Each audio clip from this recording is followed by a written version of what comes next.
Mohan Vani Telugu podcast వింటున్న శ్రోతలందరికీ హృదయపూర్వక ధన్యవాదాలు. శివపురాణం ప్రకారం నిత్య ఆరాధన ఫలితాలు.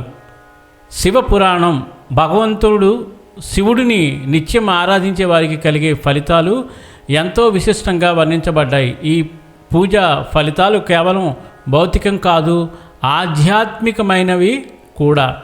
నిత్యారాధన అంటే ఏమిటి? నిత్యం శివస్మరణం, పూజ, ధ్యానం, అభిషేకం, బిల్వ దళార్పణం, రుద్ర జపం ఇవన్నీ కలిసి నిత్యారాధనగా చెప్పబడుతుంది. దీనిలో భక్తుడు ప్రతిదినము శివుని పూజించి ఆయనలో మనసు నిలిపి ఉంచడం ప్రధాన లక్ష్యం. శివపురాణం ప్రకారం నిత్యారాధన ఫలితాల్లో మొదటిది పాప విమోచనం. యహ పశ్యేత్ శివలింగం తు స్నానాంతరం భక్తిమాన్ సర్వపాప వినిర్మోక్త శివలోక మవాప్నుయాత్.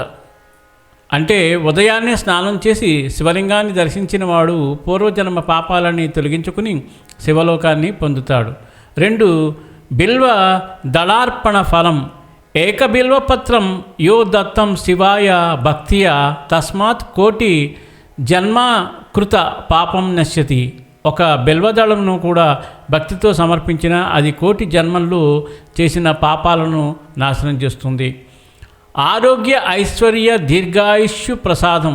శివుని పూజించే వారికి ఆరోగ్యము, ఆయుష్, సంపద, సంతోషము లభిస్తాయి.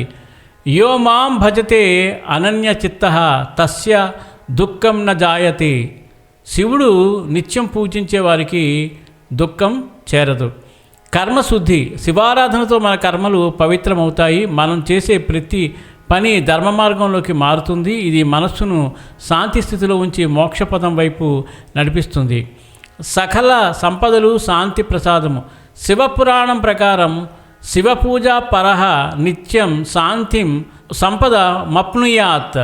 శివుని పూజించేవారు భౌతిక ఆధ్యాత్మిక సంపదలతో సమృద్ధిగా జీవిస్తారు. పితృదేవతల తృప్తి.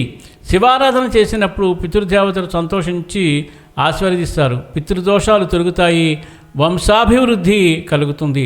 మోక్ష ప్రాప్తి. శివపురాణం ప్రకారం చివరికి నిత్యారాధకుడు శివ సాయుధ్యం అంటే మోక్షం పొందుతాడు. శివలోక మవాప్నోతి యత్ర శాశ్వతమానందం అంటే శివలోకంలో నిత్యానంద స్థితిని పొందుతాడు. ఇది నిత్యారాధనలో ఉన్న అతి ముఖ్యమైన పాయింట్లు. వీటిలో మనం ఎన్ని పాటించగలిగి నిత్యారాధన చేయగలుగుతామో అంత తొందరగా మనం శివుని యొక్క కరుణా కటాక్షాలు లభిస్తాయని మనస్ఫూర్తిగా కోరుకుంటూ ధన్యవాదాలు. స్వస్తి.